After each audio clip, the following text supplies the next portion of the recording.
Have you ever woke up any morning questioning why you go to work every day to a job that is not satisfying to you?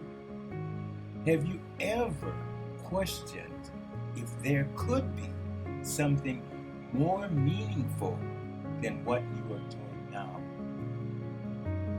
If you have asked any questions of this nature, it is your higher self nudging you, telling you, whispering to you that yes, there is something more to your life than waking up every morning to go to a mundane job where you are just counting the hours before it's time for you to go back home. This is not living. This is just existing. Plants do that. Many other lower forms of life do that. But that is not what you have been designed to do as a unique creature made in the image and likeness of your Creator. In this video, I'm going to show you the path and the pointer to finding and discovering your life purpose and passion right here and right now. If you are truly ready, if you are truly tired of living a routine and mundane experience. The good news is that recognizing your life purpose and passion is much easier than you think. You will find that the recognition of your passion is the easy part. The challenge becomes when you follow it and make it happen. This is where courage, commitment, patience, and consistency comes to play. But I can show you how. It all begins with asking yourself power questions. Do you know that knowing the right question is more important than knowing the right answer? In fact, knowing the right answer is predicated on knowing the right question. The degree of a person's intelligence is measured more by the intelligent question that he or she can ask him or herself than immediately knowing the right answer. Let's warm up with a few basic, important power questions. 1. What does happiness mean to you, and how do you pursue it? 2. How do you define success in life? 3. What steps do you take for personal growth and self-improvement? 4. What do you think the purpose of life is? Now, for these warm-up power questions, as all power questions, I suggest that you select and write them down in a special notebook specifically selected for this purpose of self-discovery. Some of your answers may surprise you, while others may immediately show you your weaknesses and where you must step up on the plate and change your life experience. There is no more victim mentality here. You are about to make the transition from loser to winner. Let's take the power question. What steps do you take for personal growth and self-improvement? If you answer none, we can see part of the problem already. To make a change, you must be willing and ready to make a change. If you are apathetic, have given up, have acquiesced to being a victim, you can stop watching this video right now and just go and spend the next hour or two mindlessly scrolling on your phone through social media. However, if you are tired of being mediocre and just marking time and doing nothing significant with your life, then this is the video you have been waiting for. Okay, let's rock. Let's ask 5 self-discovery power questions. Ask yourself, what am I passionate about? What am I good at? What do I do naturally and better than most people? What would I consider is a natural talent of mine? What do I enjoy doing so much that I could do it all day, even if I didn't get paid? Now, just look back at your life, and you will notice that there is a pattern of activities that you have always gravitated toward again and again and again, all throughout your life. I think that the problem that most people have is not that they don't know what their talents are and what they enjoy doing.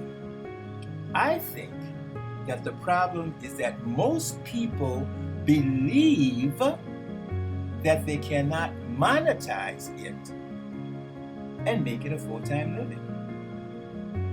I think that now, in this day and age of the internet and online commerce, there is a plethora of ways that one can realize and showcase an unusual talent. There may already be a profession that is already carved out for what you can do and what you can pursue. If this is the case, you must be willing to do whatever it takes to pursue and go into that profession without consulting with or asking for everyone's opinions.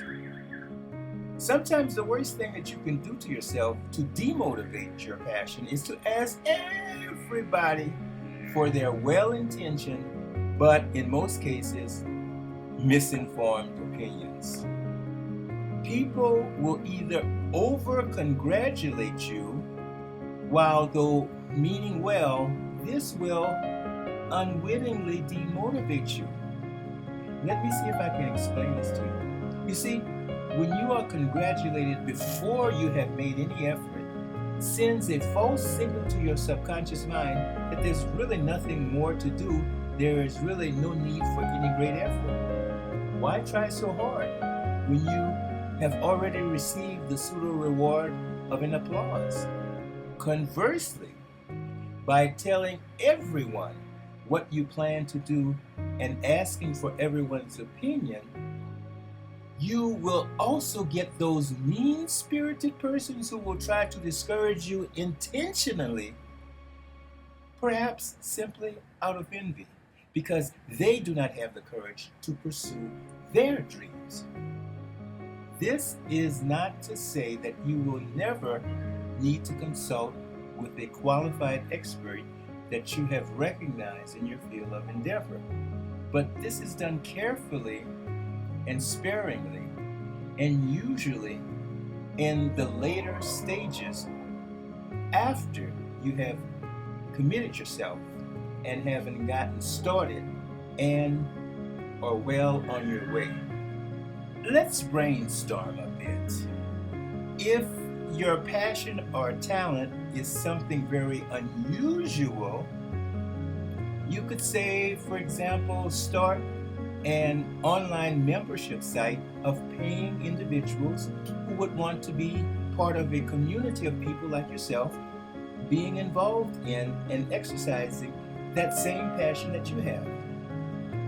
You could also start a non-profit organization where you help others through your special talent and ability. Since we are on the subject of brainstorming, let me give you a technique to come up with creative ideas on how you can monetize your passion and your talent. Grab that notebook that you have selected for the purpose of discovering and realizing your passion that we talked about a little bit earlier. On the top of the page, write the power question. What are 10 ways that I might monetize my talent? And I want you to begin to, as I like to say, think with the brakes off. Whatever comes to your mind, as far-fetched as it might seem, just write it down, numbering each idea that comes to you from 1 to 10. I call this count to 10 and win. Most of your ideas won't be any good, but then you might get a great idea in the first 10. But the most important thing that you must do is that you must do this every day at the same time and at the same place of your home every morning before you go to work for the next 40 consecutive days. Let me tell you what's going to happen. Your brain will go on automatic pilot, and you will begin to work on this question while you are not even aware of it. When you least expect it, while you are, say, brushing your teeth or going to the post office, when wham, the perfect idea comes to your mind. Something that you had never thought of before, but now it appears so obvious, so crystal clear that you are committed to pursuing this possibility. Immediately write the idea down. Let me say that again. Immediately write this idea down. Your life is now beginning to change. Follow through on this inspiration immediately. When you are on the right path to self-realization, you will get obvious green lights to move forward. With everything that you do now, more doors open and new opportunities appear. Again and again and again, you're going in the right direction. And then there will come that day, if you persist and are consistent following the path that you have discovered, you will find yourself at last living your passion and following your purpose. This is yours truly, Charles Prosper, your consistency success coach, wishing you to stay consistent and be successful and follow your purpose and discover your